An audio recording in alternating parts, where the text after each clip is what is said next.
আগাম ফসল চাষ করলে লাখপতি, কিন্তু আগাম বাজার দর পাইলে কোটিপতি।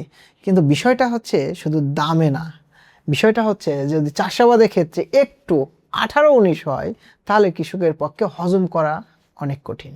সবজি চাষের ক্ষেত্রে আগাম যে জিনিসটাকে বোঝায়, বর্তমান যে ওয়েদার সব কিছু মিলে, হাই ভ্যালু ক্রপস, এই সবগুলো মিলে যদি আমি একটু আমার এক্সপিরিয়েন্স শেয়ার করতে চাই, ধরেন আমার এই 15 বছর প্লাস ক্যারিয়ারে মানে হাই ভ্যালু ক্রপস নিয়ে যে কাজ করছি, সেখানে আমি যদি খুবই নির্দিষ্ট করে ধরি তাহলে হচ্ছে আপনাকে হাই ভ্যালু ক্রপস নির্বাচন করতে হয়, মানে উচ্চ মূল্যের ফসল। আর আগাম যদি টার্গেট করি তাহলে সেই ক্ষেত্রে দেখা যাচ্ছে যে আগস্টের 20 তারিখের পর থেকে সেপ্টেম্বরের লাস্ট উইক পর্যন্ত বা অক্টোবর ফার্স্ট উইক পর্যন্ত এটা হচ্ছে আগাম আমরা ধরতে পারি।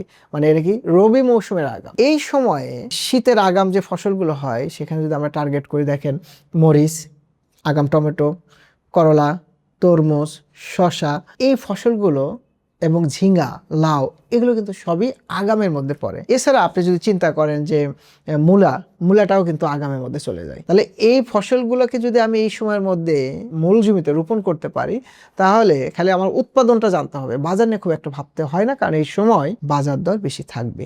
সো এই ফসলগুলো চাষাবাদের ক্ষেত্রে আপনার যে নলেজগুলো দরকার সেই নলেজগুলো যদি গেদার করতে পারেন তাহলে এইটাকে আগাম হিসেবে চাষ করে আপনি ভালো ক্যারিয়ার বিল্ড আপ করতে পারবেন। নট অনলি শুধুমাত্র একটা প্রজেক্টে আপনি সাকসেস হলে এরকম না, কারণ আপনার হাতে যখন একটা ফসল করে 50,000 টাকা ইনভেস্ট করে 2 লাখ, 3 লাখ, 4 লাখ, 5 লাখ টাকা পর্যন্ত আপনি আর্নিং করবেন, তখন আপনার বুদ্ধির দুয়ার কিন্তু খুলে যাবে। সো তার মানে আপনার ক্যারিয়ার বিল্ড আপ হয়ে যাচ্ছে। আরেকটা ব্যাপার হচ্ছে যে এইটার বাদেও কি আর কোনো ফসল আছে যে ফসল চাষ করে আপনি দীর্ঘমেয়াদী ভালো ইনকাম করতে পারেন? তাহলে যদি আমি চিন্তা করি তাহলে শীতকালীন যে সবজিগুলো হয়, ম্যাক্সিমাম শীতের সবজি যখন বাজারে আসে তখন দাম কমে যায়। তো ওই সময়টাতে আমরা যদি নর্মালি জানি যে শসা, করলা, এগুলো হচ্ছে গরমের ফসল, কিন্তু এখন শীতে কনভার্ট করা যদি যায়, কোনো জাত যদি থাকে তাহলে আপনি সেই সময় করতে পারেন। সেই ক্ষেত্রে আপনারা জানেন যে শীতকালীন সাবিরা গোল্ড, সাবিরা প্লাস, এই জাতগুলো শীতের আগাম, মানে নর্মালি তো শসা হয় না, হাইব্রিড শসাগুলো শীতে হয় না।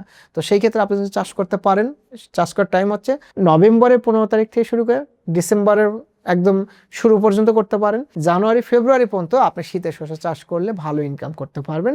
মোটামুটি আমাদের যত সাকসেস স্টোরি আছে 50% সাকসেস স্টোরি দেখবেন যে শীতকালীন শসা চাষ করে লাভ করছে সাবিরা শসা। সো আপনি এটা মাথায় নিয়ে আপনি কিন্তু প্ল্যানিং করতে পারেন। দীর্ঘমেয়াদী কৃষিতে ক্যারিয়ার বা টাকা ইনকাম করতেছেন, কম সময় ইনভেস্ট করবেন। নভেম্বর ডিসেম্বরে আপনার বর্তমান যে ওয়েদার, তাতে আপনি পেঁপে চাষ করতে পারেন। পেঁপে হচ্ছে দুইভাবে করা যায়, একটা হচ্ছে মানে সবজি আকারে আর একটা হচ্ছে কাঁচা পাকা, দুইভাবে। আপনি যদি এই অক্টোবর নভেম্বরে যদি আপনি জমিতে পেঁপে লাগাইতে পারেন সাথী ফসল হিসেবে, মূলা দেন, ফুলকপি দেন, বাঁধাকপি দেন, যাই দেন না কেন, কারণ শীতকালে তো আসলে পেঁপের গাছ ওইভাবে বাড়ে না, সিজনে যায় ওই ফসলগুলো হইলো আর আপনার মেন ফসল হিসেবে পেঁপে কিন্তু দাঁড়িয়ে গেল। আর অবশ্যই গরমের শুরু পড়ার সাথে সাথে ফেব্রুয়ারি মার্চের দিকে যায়, এপ্রিলের মধ্যে আপনি এই সবজি ফল হিসাবে আপনি পেঁপে বাজারজাত করতে পারেন। আমরা আরেকটি ইনফরমেশন দিতে পারি, সেটা হচ্ছে যে আপনি যদি কৃষিতে স্থায়ীভাবে ক্যারিয়ার বিল্ড আপ করতে চান, শুধুমাত্র ফসল চাষ করেই না, বরং হচ্ছে আপনি কৃষি ইম্পোর্ট সাপোর্ট দিয়ে, অর্থাৎ কৃষি উপকরণগুলো সাপোর্ট দিয়েও কিন্তু আপনি এগ্রো ওয়ানের সাথে, এগ্রো ওয়ানের প্ল্যানিং এর সাথে কৃষকের সেবা দিয়ে আপনি কিন্তু ব্যবসায়ী হিসেবে দাঁড় হতে পারেন। সেই ক্ষেত্রে আপনার